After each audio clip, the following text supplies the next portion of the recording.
ఇక్కడ ఏ కోరికలు అయితే మనస్ఫూర్తిగా దేవుడికి దండం పెట్టుకుని కోరుకుంటామో అవన్నీ కూడా నెరవేరుతాయి. ఒక దేశపు సంపద నదులు కాదు, అరణ్యాలు కాదు, వనాలు కాదు, ఖనిజాలు కాదు, కలల ఖనిజాలతో చేసిన యువత. మరి అలాంటి యువత భవిత బాగుండాలంటే ఖచ్చితంగా తెలుసుకోవాలి వారి దేశం యొక్క చరిత్ర. ఈరోజు మన ఈ బొమ్మ ఛానల్ బృందం ఉంది పటాన్చెరువులోని ఇంద్రేశం, అదే ఇంద్రలింగేశ్వర స్వామి వారి ఆలయం. నమస్తే అండి.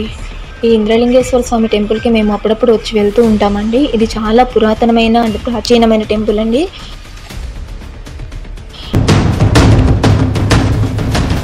చుట్టూ చక్కని ఆహ్లాదకరమైన వాతావరణం, విశాలమైన ప్రాంగణం మరియు ఎటు చూసిన పచ్చని వాతావరణం, మధ్యలో ఆలయ నిర్మాణం. ఎక్కడెక్కడి నుంచో భక్తులందరూ వచ్చి వాళ్ళ మొక్కులను మొక్కుకొని కోరికలను తీర్చమని ప్రార్థిస్తూ. ఇదంతా ప్రస్తుతం. మరి చరిత్రలో అసలు ఈ ఆలయంపై జరిగిన దాడుల గురించి, రాణి రుద్రమదేవి కాలంలో నిర్మించబడిన ఈ ఆలయంపై చోళుల కాలంలో జరిగిన అరాచకాల గురించి, హిందూ దేవతా విగ్రహాలపై జరిగిన అన్యాయాల గురించి పూర్తి సమాచారాన్ని ఇప్పుడు తెలుసుకునే ప్రయత్నం చేద్దాం రండి. నమస్కారం. అనునిత్యం ఆధ్యాత్మికత్వం, దైవనామస్మరణే మనది. ఈ బొమ్మ ఛానల్ ప్రేక్షకులకు మరియు అభిమానులకు స్వాగతం, సుస్వాగతం. కాకతీయుల కాలంలో నిర్మించబడిన ఈ ఆలయంపై చోళుల కాలంలో అనేక దాడులు జరిగాయి. ఈ దాడిలో భాగంగా అప్పటి గ్రామ ప్రజలందరూ ఈ ఆలయాన్ని రక్షించుకునే కార్యక్రమంపై, ఈ ఆలయంపై చేసిన దాడికి సాక్ష్యాలు ఇప్పుడు మనం చూస్తున్న శిథిలావస్థలో పడి ఉన్న విగ్రహమూర్తులు మరియు విగ్రహ ప్రతిరూపాలు. చాలా మహిమగల టెంపుల్ అండి. శివరాత్రికి అయితే చాలా బాగా చేస్తారండి ఇక్కడ. కాకతీయుల కాలంలో నిర్మాణం జరిగిన అతి పురాతనమైన ఆలయాల్లో ఈ ఇంద్రేశం, ఇంద్రలింగేశ్వర స్వామి వారి ఆలయం ఒకటి. దీన్ని రెండవ ఏకశిలా విగ్రహంగా కూడా ప్రస్తుతం పిలువబడుతుంది.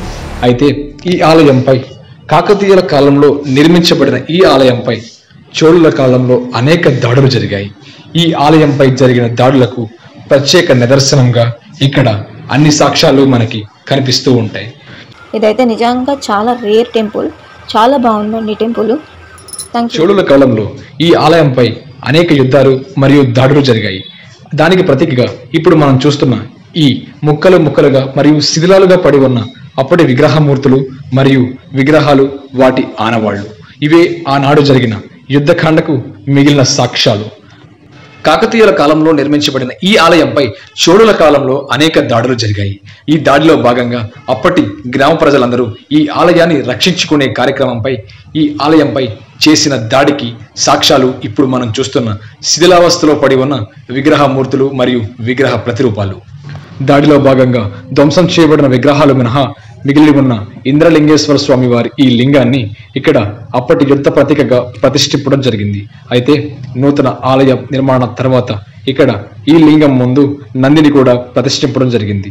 అయితే ఇప్పుడు మనం చూస్తున్న ఈ శివలింగం మాత్రం ఆనాడు దాడిలో గురి కాబడిన ఇంద్రేశ్వర స్వామి ఇంద్రలింగం. అయితే ఇప్పటి వరకు మనం ఈ ఆలయం గురించి మరియు దాని నిర్మాణం గురించి, ఆలయం యొక్క చరిత్ర గురించి తెలుసుకున్నాం. అయితే ఈ ఆలయం ముందే ఉన్న నాగదేవత విగ్రహం గురించి మరియు ఇక్కడ ఈ అమ్మవారి యొక్క విశిష్టత గురించి కూడా తెలుసుకునే ప్రయత్నం చేద్దాం రండి.